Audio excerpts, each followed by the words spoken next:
Minute, ma belle. Salut Déborah. Salut Émilie. Bon écoute, merci beaucoup de me recevoir dans ton appartement.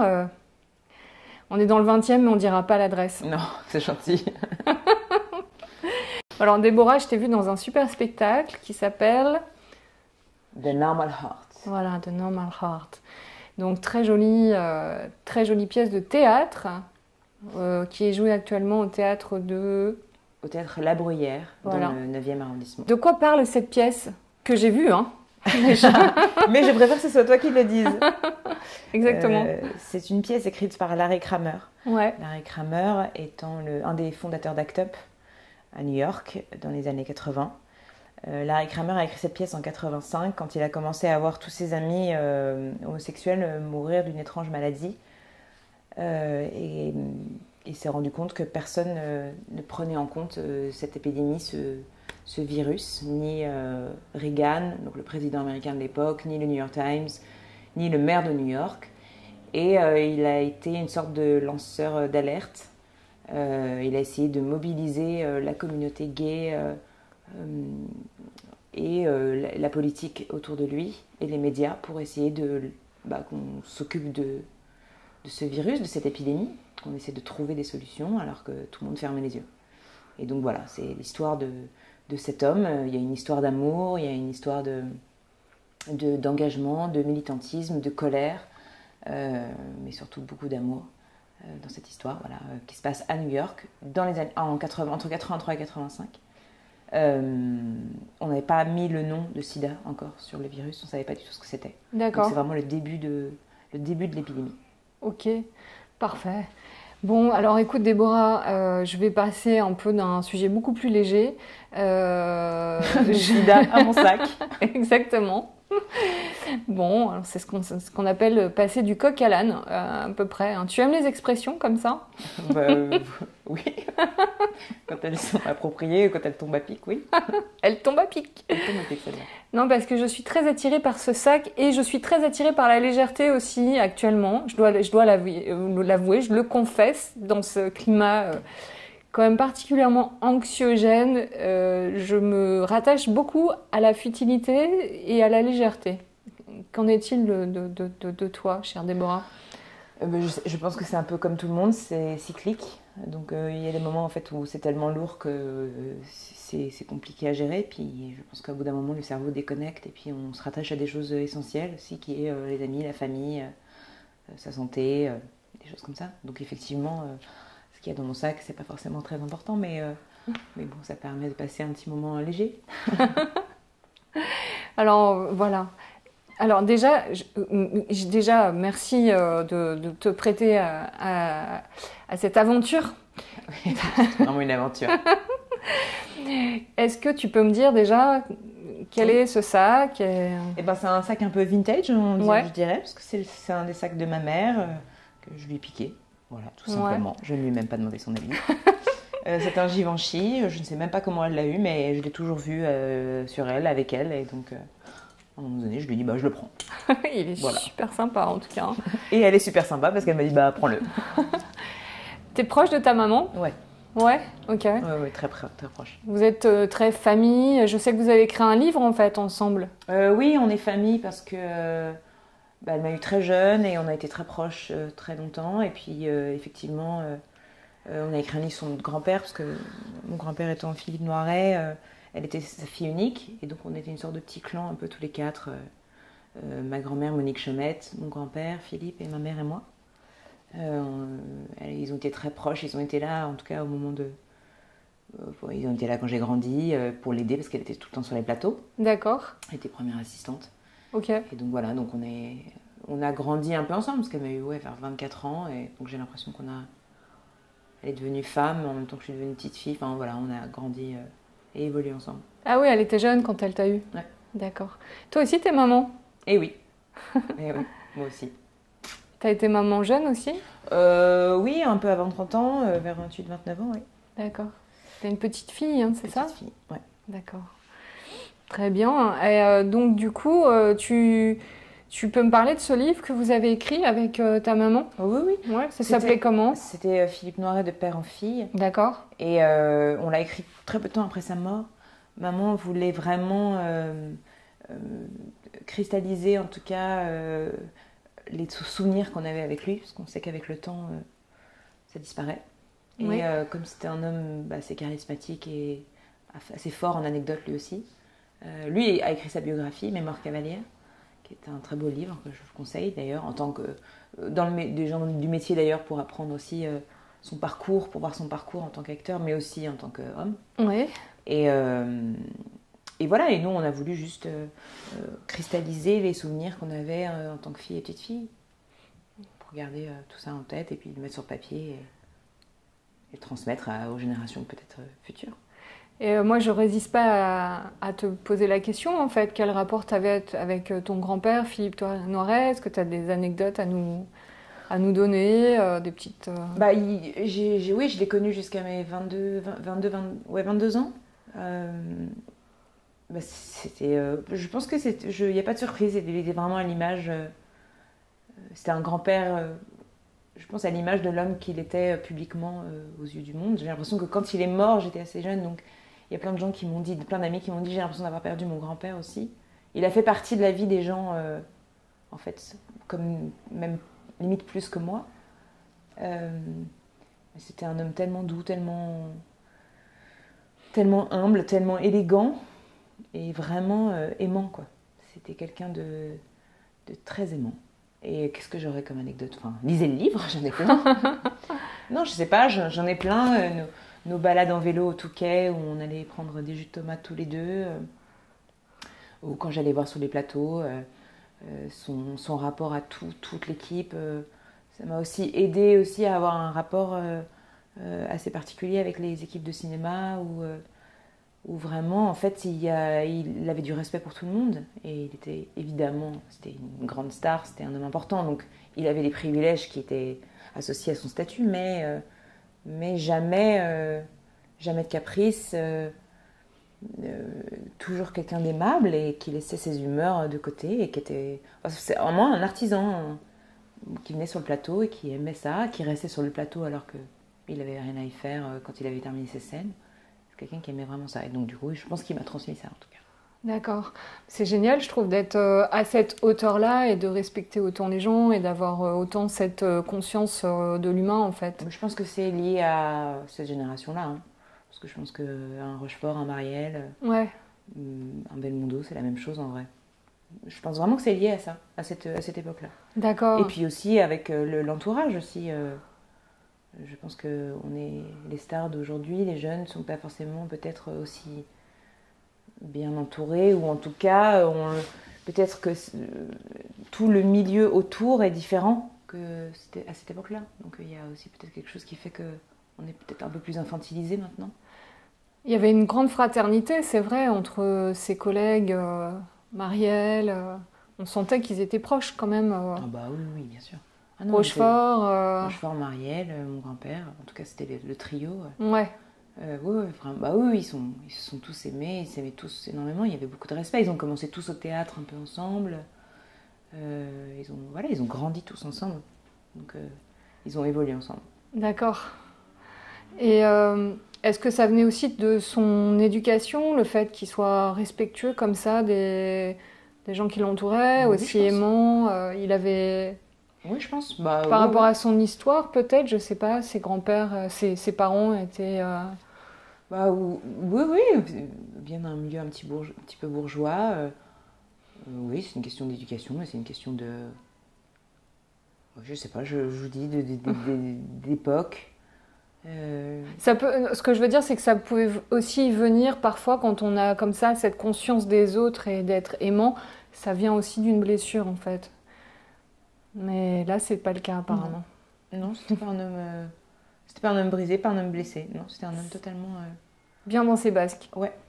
D'accord, super. Et donc du coup, c'est génial d'avoir hérité de tout ça. Cet amour t'accompagne, j'imagine, encore. Oui, j'aurais aimé vraiment pouvoir évoluer encore avec lui et lui poser des questions que, même en tant que femme ou en tant que même comédienne, j'aimerais lui poser maintenant. Je travaille depuis plus longtemps, donc à 22 ans, j'avais pas fait grand-chose, donc j'avais pas les bonnes questions.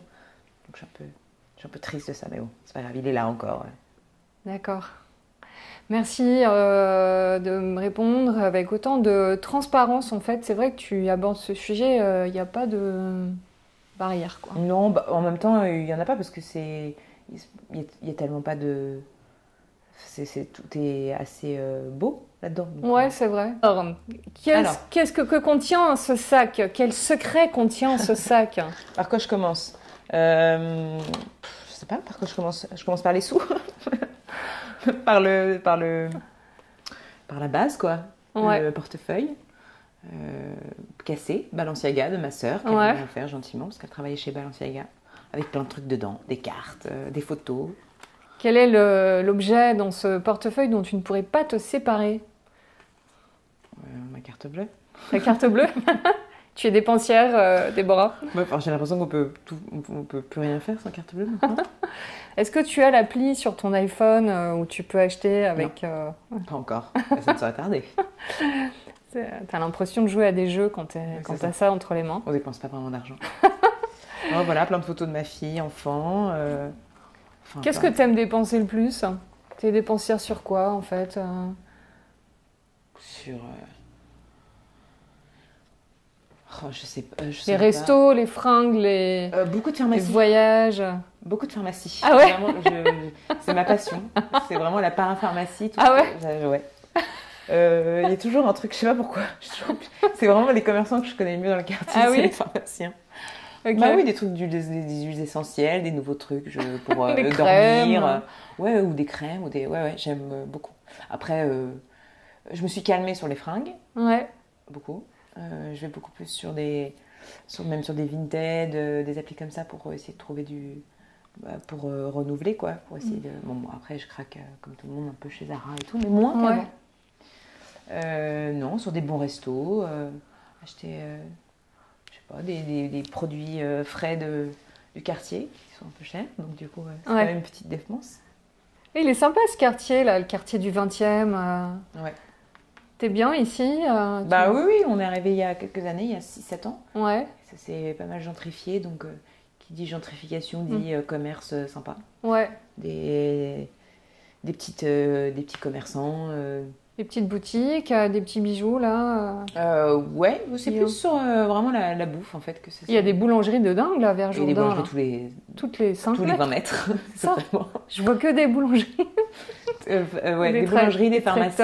Pharmacies. Non, mais des marchands de légumes, des fruits, des petits bouchers, des poissonniers, des petits cafés. Non, c'est vraiment chouette.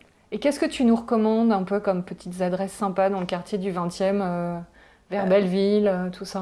Bah alors vraiment le QG, c'est là au Siam, en bas de Belleville. Ouais. C'est vraiment le resto où on va régulièrement. Le rouleau de printemps aussi, rue des Tourtilles, aussi à Belleville. Ouais. Il y avait le président avant qui était une espèce de grande... c'est un grand restaurant qui est sur la place de la place Belleville, mais qui a changé. Mais avant c'était vraiment la cantine chinoise. Mais là ils ont tout changé, je sais pas pourquoi, c'est plus cher et plus blanc et moins convivial. D'accord. Donc, non, pas une adresse que je conseille. Et sinon, rue de la Villette, il y a plein de petits restos. Il y a le Cheval d'Or. Ok. Il y en a un nouveau que je vais tester à côté avec un ancien chef du Clamato. Parce que nous, on aime beaucoup Clamato, Septime aussi, mais ça c'est rue de Charonne. Ouais. C'est dans le 20e. On aime beaucoup le Double Dragon aussi, rue Saint-Maur, le Servant. Et dans le coin, ouais, je dirais ça. Voilà. Ok, super.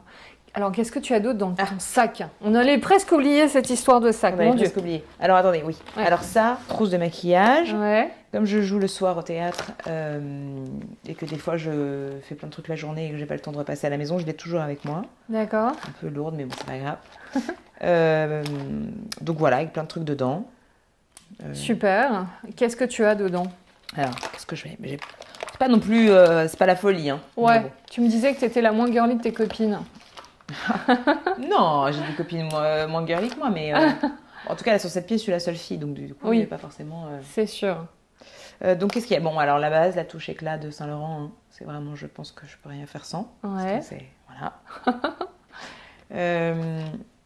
Là, j'ai plein de produits de Charlotte Tilbury que j'ai achetés, qui sont très sympas. J'aime beaucoup le design et puis les produits sont super chouettes. Super sympa.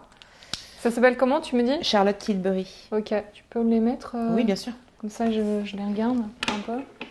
Hop. Hop. Charlotte Tilbury. Tilbury. Bah, je ne connais pas du tout, moi, cette marque-là. Même un truc pour les sourcils.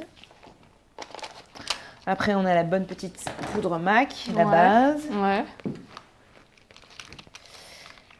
Et puis, le eyeliner et le rímel, voilà. Touche éclat. Et le petit eyeliner. blush. Et le petit blush bourgeois. Voilà. Ok, ça c'est tes essentiels. Exactement. Après, justement, j'ai les huiles essentielles. Ouais. C'est quoi donc? Ça, c'est les Ravinsara. Ça, c'est la base. Hein. Ravinsara. Ravinsara. Ok, C'est super. pour pas tomber malade. Ouais, la baume du tigre pour en mettre quand t'as des petites douleurs.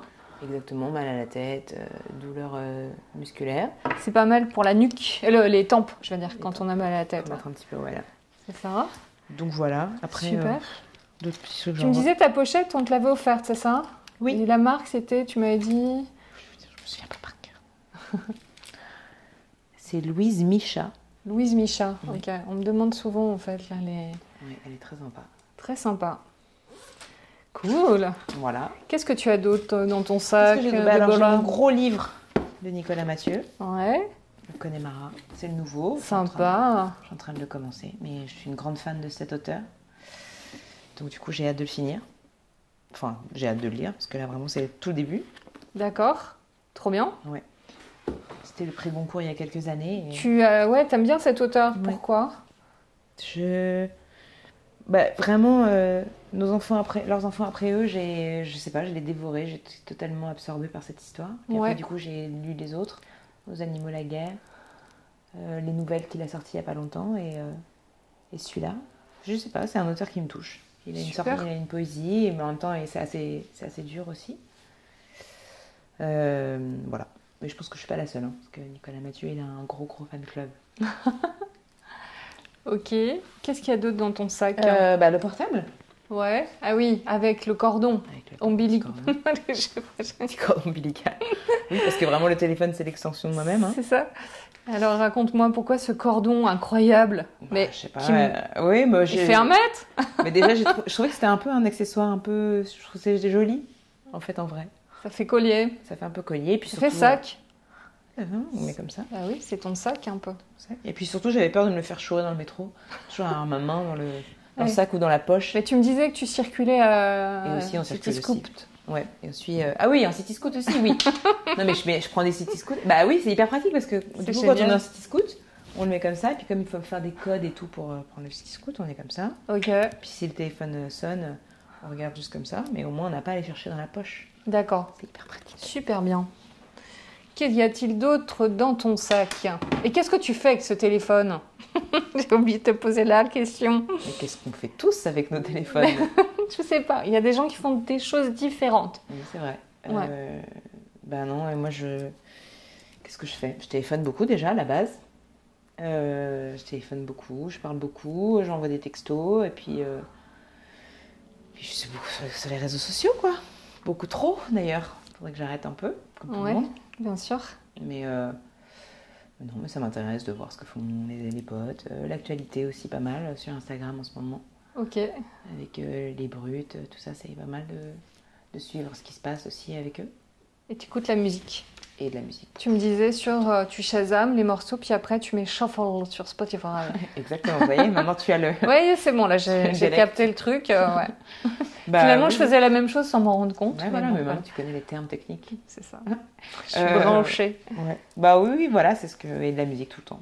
Toi, t'es dans la technologie un peu ou... Ouais. T'es littéraire? Non plus. Je suis entre les deux. Je suis vraiment entre les deux. Non, je suis pas... Non, bah... Quand t'étais petite, t'étais quoi? T'étais plus littéraire? Quand j'étais petite... T'étais studieuse? Est-ce que t'étais quelqu'un de studieux? Non, je pense pas. J'ai jamais trop aimé les études. Ouais. J'aurais voulu, en fait... Maintenant, je regrette de pas avoir continué mes études, mais j'aimais tellement pas ça. Ah ouais, c'est vrai? Non. J'ai pas dû avoir les bons profs. Mais tu traînais souvent sur les plateaux de tournage quand t'étais petite avec ton grand-père Philippe Noiret? Plus avec maman qui m'emmenait sur les plateaux quand elle était première assistante. Ouais. Après grand-père un peu moins. mais quand même un peu. Mon père aussi était réalisateur. Ah oui. Ouais, il a beaucoup tourné des séries, des Il s'appelait sagas. comment? Il s'appelait Sébastien Graal. D'accord. Il a fait pas mal de longs métrages, mais il a fait surtout des sagas, les premières sagas un peu France 2, Été de canicule, Trois femmes un soir d'été, des trucs comme ça qui tournaient dans le Luberon, dans le Gers. D'accord. On l'accompagnait pas mal avec mes sœurs. Et puis il a fait beaucoup de Madame le Proviseur ou des trucs. Il a fait beaucoup de tournages à Paris, donc on passait pas mal. Puis c'est quand même lui qui m'a fait débuter aussi dans le métier. D'accord. C'est lui qui me donnait des petits rôles un peu tout le temps. La babysitter à gauche, la petite flic à droite, donc c'était assez chouette. Mais je sais pas, non, j'ai pas aimé, j'aime pas trop les études, j'étais pas studieuse, j'étais un peu, je sais pas, j'étais un peu indécise, et puis après ça s'est défini très vite, mon envie de faire ce métier. Ouais, ça s'est défini à quel âge? Moi, vers la fin de l'adolescence. D'accord. Mais c'était... Ok. C'était quoi le déclic? Je sais pas, alors, En fait, tu le voulais peut-être depuis toujours, non? Ouais, je pense. Est-ce que tu n'osais pas, parce que ça arrive souvent quand on a de la famille acteur, on n'ose pas dire ouais, je veux être actrice aussi ou... Ouais, je pense que je l'ai dit tard, mais c'est un flou. J'adorerais moi faire une espèce de storytelling génial là-dessus, mais en vrai, c'était un peu comme une évidence. Alors évidemment, tout le monde était flippé à l'idée que je fasse ça parce que j'avais pas forcément un physique très avantageux quand j'avais 18 ans. Pourquoi tu dis ça? Parce que j'étais un peu ronde, j'étais pas très belle, c'était pas forcément évident, c'était pas l'évidence, mais personne ne me l'a vraiment jamais verbalisé comme ça parce que tout le monde est toujours très bienveillant dans ma famille. Mais c'est marrant, tu as vraiment une façon hyper cash de parler. Hein. Tu es très dans la vérité, tu es très vrai, tu es une personne hyper... Non mais c'est vrai, tu dis les choses quoi.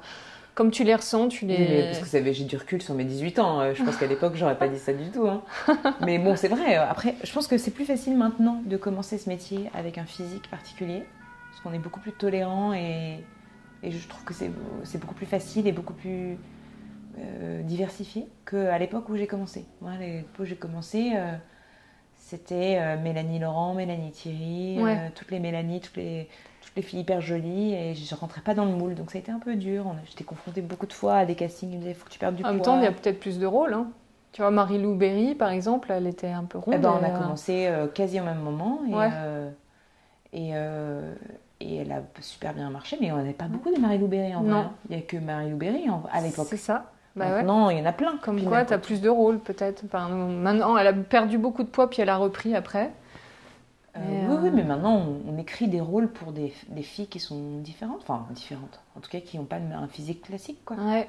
Ou en tout cas, on écrit des rôles et on se dit au casting, les gens se disent, bah, si on voyait une fille, je sais pas moi, ils ouvrent, quoi. Ils ouvrent les options. C'est assez agréable. Plutôt qu'à l'époque où c'était un peu compliqué. Voilà. Bon, alors qu'est-ce que tu as d'autre dans ton sac? Eh ben, j'ai mes petits gants. Ouais. Quand je prends mon scooter. D'accord. Voilà. Sympa les gants. Oui, là je pense que vraiment avec le printemps et l'été qui va arriver, ça va être un peu... mais bon. C'est les gants de Mère Noël un peu, ou de Exactement. Père Noël. Exactement, c'est ma mère qui me les a offerts aussi. Ou alors j'ai dû lui piquer aussi dans le genre. Voilà. Merci. Merci maman. Qu'est-ce que tu as d'autre dans ce magnifique sac? Ben la base, hein, mes AirPods. Ouais. Enfin la base, pas pour tout le monde. Les clés. Ouais. Tu les perds souvent tes clés? Non, jamais. Tu perds souvent tes objets? Non, non plus. Je touche du poids. Tu as l'air d'être quelqu'un d'assez ancré. Donc tu vois ce que c'est l'ancrage? Oui, bien sûr, ouais. Je sais pas. C'est difficile de s'auto... C'est ce que tes amis te disent, non? Je sais pas, t'es pas quelqu'un sur qui on peut compter? Bah j'espère. J'espère. Après, oui, je pense que... Tu es une femme terrienne. Peut-être, oui. Je suis signe vierge, c'est pas vraiment terrien. Non, c'est plutôt sur la lune. Hein. Ouais. Je crois. Il y en a deux vierges. Donc, voilà le... Ouais. Alors, est-ce qu'on va aussi s'en passer un jour, à ton avis? Tu ressens... Comment t'es en ce moment? T'es contente de ne plus mettre de masque dans les boutiques, les magasins, etc. Ou t'aimais bien plutôt le côté on se protège? C'était quand même assez jubilatoire il y a 2 jours de... Bah oui, de rentrer dans un magasin sans masque. Les gens portaient encore des masques, hein. Ouais. Bah, hier, vraiment, j'étais au théâtre, j'étais à l'Odéon. Ouais. Et c'est marrant parce que la fille qui a fait l'annonce a dit le port du masque est quand même recommandé.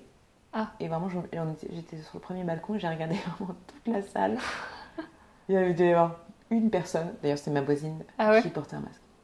Moi je l'ai vu, j'ai l'impression que l'avoir eu, c'était... Ouais, tu l'as eu, ça s'est bien passé. Oui, c'est vrai. Puis après l'avoir eu, après au moins t'es débarrassé, quoi. Bah, bizarrement, oui, il y a un truc où en fait le cerveau était tellement... Tu déconnectes un peu là, ouais. Ouais, j'ai eu vraiment peur de l'attraper, alors que je pense que je risquerais rien, mais j'étais un peu dans une fragilité vis-à-vis de ça. Je savais pas si je devais aller à des fêtes, à des dîners. C'était vraiment, Puis je pense que pour beaucoup de gens, quoi, pendant 2 ans, c'était tout le temps là, quoi. Et là, vraiment, dès le moment où je l'ai eu, mon cerveau s'est totalement déconnecté. J'ai plus eu peur et c'est plus devenu un souci, quoi. C'était assez agréable. Ouais. Et hier soir, je suis allée voir Le ciel de Nantes de Christophe Honoré. D'accord. À l'Odéon. Ouais. Et c'était une merveille. Ah ouais, mais j'aimerais bien le voir. Est-ce que tu crois que c'est complet? C'est totalement complet. Ouais.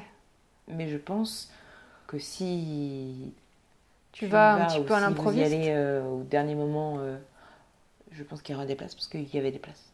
Ok. Mais c'était vraiment... Ah, il y avait des places? Ouais, bah, je pense qu'il faut toujours y aller à la dernière minute. Il y a toujours des désistements, des gens qui vendent et tout. Je vais faire ça. Et c'était super alors? Bah, moi, j'ai trouvé ça merveilleux. Ah ouais? C'est du rire aux larmes. Ah ouais? Je trouve vraiment que c'était un metteur en scène brillant. Il écrit très bien. Il a fait un film d'ailleurs sur une troupe de théâtre. Il n'y a pas longtemps. Ah bon? Ouais. Je sais pas comment ça s'appelle, mais c'est en VOD là. Je te donnerai le titre. Ok. C'était magnifique. Bon, bah je vais y aller alors. Ouais, j'ai passé un très bon moment. Je vous conseille d'y aller. Qu'y a-t-il d'autre dans ce sac? Je pense qu'on arrive vers la fin là. Hein, ouais. Ouais, parce qu'après c'est vraiment le masque, le rouge à lèvres. Voilà, je pense qu'on est sur toujours des petites pièces qui traînent, des petits échantillons de parfum, des trucs comme ça. Mais là vraiment, voilà, je pense que j'ai rien d'autre de passionnant. Alors bon, pour la petite anecdote quand même, je suis assise sur un fauteuil qui était le fauteuil de mon grand-père. Je vais quand même vous le filmer parce que c'est quand même incroyable. Il y a mon micro, mais voilà, c'est un fauteuil comme ça qui... Voilà, j'étais très fière de ça, donc je récidive. Ouais, je comprends. Et tu as des objets chez toi aussi que tu aimes bien, des tableaux, tu aimes l'art? Oui, ma famille est très portée sur l'art. Mon père, ma tante, mon grand-père paternel. Et oui, avec mes sœurs, on a hérité de quelques tableaux sympathiques et mon grand-père en a aussi pas mal, maternel, Noiret du coup. Ouais. Et ouais, on est assez... Ma cousine est artiste aussi, Léa Dumayet, qui est très belle pièce. Elle est plus dans la sculpture, des installations. Ok. Mais donc du coup, on est très sensibles à l'art. Très bien. Et donc ta grand-mère, c'était Monique Chaumette. Monique Chaumette. C'est toujours. Qui est toujours parmi nous et qui était une actrice de théâtre aussi. Elle est venue te voir au théâtre? Ouais, elle est venue, bien sûr. Ouais. Ouais, elle doit être super émue, non, de te voir rejouer. Ouais, elle est... oui, ma grand-mère, Monique Chaumette, c'était une sorte de figure du TNP, qui était Théâtre National Populaire, créé par Jean Vilar. Et c'était une icône de cette troupe-là, en même temps que Gérard Philippe, Maria Cazares, George Wilson, Sylvia Montfort. Et donc du coup, ils se sont rencontrés, c'est là où mes grands-parents se sont rencontrés, parce que mon grand-père, Philippe Noiret, donc, faisait beaucoup de petits rôles, lui, parce qu'il avait une espèce de gros physique comme ça, hyper imposant, donc il faisait souvent les pères, les hommes... les seconds rôles, et elle, c'était vraiment la star, quoi. Et donc, elle était belle comme tout. Ok. Et voilà, ils se sont rencontrés là. Et après, ils ont continué leur vie ensemble. Mais donc, du coup, oui, et puis après, elle a continué à travailler. Elle a été moins active que mon grand-père, mais ça a été vraiment une star du théâtre. Quel serait ton rêve, toi, de comédienne? Tu aimerais jouer, je sais pas avec qui, là, Christophe Honoré, par exemple? Bah oui, ça fait oui, parce qu'il est. Bon, oui, enfin, en tout cas, depuis hier, bon, je le savais déjà, mais vraiment, c'est vraiment un cinéaste que j'aime beaucoup. Moi, vraiment, bah, je sais pas, il y a beaucoup de jeunes réalisateurs, réalisatrices là, en ce moment, qui sont super, des metteurs en scène aussi, de théâtre. Il y en a plein, il y en a tellement. Non, mais moi, surtout, ce que je voudrais, c'est travailler tout le temps.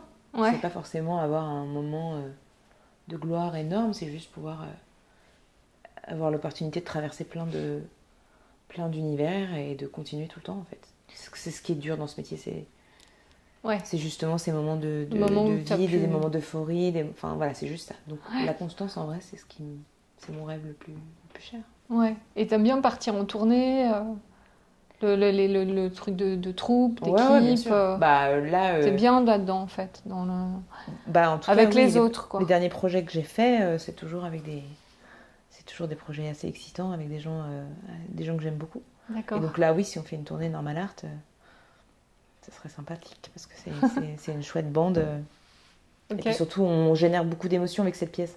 Okay. Et ce qui serait intéressant, c'est de raconter cette histoire partout en France, pas que à Paris. Oui, c'est ce que tu me disais. C'est vrai que en parler aussi aux scolaires, parce que c'est plus trop dans les têtes en fait le sida, alors que c'est présent encore. Et c'est vrai que nous, on est plutôt une génération où on a été matraqués de partout, quoi, ouais. Enfin, avec cette maladie. Oui, c'est ça. Bah, c'est ce dont on s'est rendu compte avec quand on était allé voir les scolaires dans les écoles après avoir joué cette pièce. C'est-à-dire que on leur raconte une partie de l'histoire avec un grand H et de l'histoire surtout de la communauté homosexuelle, parce que c'est de ça dont il est question, en tout cas dans cette pièce. C'est un virus, on n'a pas voulu en parler parce que ça ne touchait que les homosexuels. Ouais. En tout cas aux États-Unis, dans les années 80. C'est ça. Après en France, il y a eu la recherche qui a été un peu plus active. Mais bon, voilà, on raconte ça et c'est très émouvant de raconter cette histoire à des jeunes. Et donc ça a été mis en scène par Virginie de Closade. Oui. Elle a fait quoi déjà comme C'est sa première mise en scène. D'accord. C'est une écrivain plutôt, non? Elle est autrice et elle a commencé à la télé. D'accord. C'était une journaliste télé qui marchait beaucoup et puis à un moment donné elle a arrêté totalement. Virginie de Closade. Ouais. C'était la famille de Closade aussi. Oui. Non, mais parce que je crois qu'il y a quelqu'un dans sa famille qui est écrivain, non? Je sais plus. En fait. Non, c'est surtout des gens qui viennent de la production de spectacles. Ah voilà, c'est ça. Et de télévision aussi. Oui, je me souviens. Mais voilà, elle écrit des livres et c'est une femme assez brillante. Ouais. Et ça se passe bien, la mise en scène. Ouais, c'est super. Après, elle s'est battue pour qu'on joue ce texte. Elle l'a adapté. Elle a réussi à trouver un théâtre. C'est Jean-Michel Ribes qui nous a accueillis dans son théâtre. Ce qui était assez courageux parce qu'on n'est pas connu du tout comme acteur. Et puis c'est une histoire un peu dure. Et puis on parle quand même de sida dans cette période un peu... Après, le projet a été monté avant la pandémie. Donc du coup, c'était pas forcément... Toi, tu joues là une femme, une figure phare. Je joue une médecin qui s'appelait Linda Lobenstein dans la vraie vie. Et dans la pièce, s'appelle Emma Bruckner. Oui. Qui est donc une femme qui était atteinte de polio et qui a été une des premières médecins, si ce n'est la première médecin, à s'occuper de tous ces jeunes homosexuels touchés par cette maladie et qui n'avaient donc aucune barrière et qui s'est occupée d'eux totalement, qui s'est investie à 100% avec eux et qui s'est investie dans la recherche, qui s'est battue justement. Et c'est elle qui va chercher Larry Kramer, enfin Ned Weeks dans la pièce, pour justement l'alerter sur cette nouvelle maladie et sur le fait qu'il fallait alerter tout le monde parce que ça se transmettait, selon elle, essentiellement par le sexe, qui n'était pas encore prouvé, évidemment. Et donc, du coup, c'est un personnage qui... c'est elle qui lance Ned Weeks, qui va chercher Ned Weeks et qui l'alarme. Et donc, cette femme a vraiment existé à New York et qui est morte très jeune, à 45 ans. Mais elle a vraiment existé et elle était brillante. Et d'ailleurs, il y a un film HBO de cette histoire D'accord. de l'adaptation qui s'appelle The Normal Heart, avec Ok. Mark Ruffalo et Julia Roberts, réalisé par Ryan Murphy en Ah oui. 2014, qui est, bon, que je trouve très bien. Après, d'autres l'aiment moins, mais voilà. Bon, belle aventure. Ouais. Est-ce que tu as quelque chose d'autre dans ton sac, Déborah? Non, c'est fini. Ça y est, il est vide. Et tu as des choses à nous raconter, à nous confier là? Non. Parce que Que j'en tu ai n'as dit pas jamais mal. dit à On a personne? commencé par de la pudeur, donc si je vais m'arrêter là. Non, j'ai rien à ajouter. C'était un plaisir. Ben, merci à toi, Déborah, de m'avoir reçue. Nous avons dans le fond ta cuisine. Avec une bouteille de San Pellegrino derrière, mais bon, c'est pas grave. Et bon, écoute, merci beaucoup. Merci Amélie. À bientôt. Ouais. Salut.